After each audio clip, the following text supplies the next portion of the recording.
Salam əziz qardaşlar, əziz izləyicilər. Xoş gördük hər birinizi əziz qardaşlar.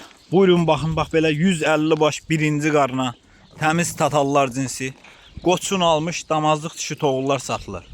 Bir qapında heyvandır əziz qardaşlar. Buyurun baxın. Bax belə 150 baş heyvan. Bax belə çəkirəm bax.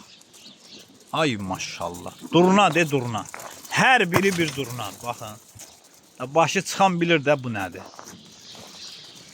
Ay maşallah. Süper hayvanlar. Süper. Hamısı da birinci qarnadır arkadaşlar. Hamısı birinci qarna. Heyvan da göz qabağındadır da bax.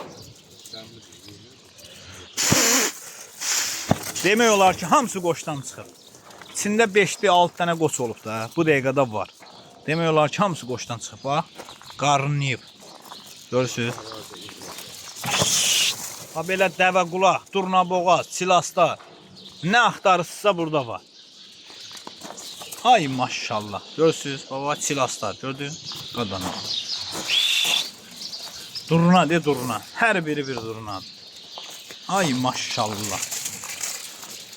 Görürsünüz nə heyvanlar. Kim istəsə əlaqə saxlaya bilər də.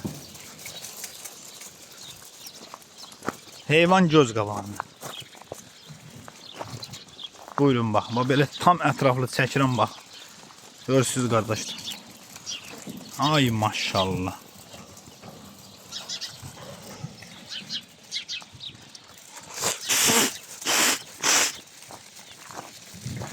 Ay maşallah. Baldılar, hep bal.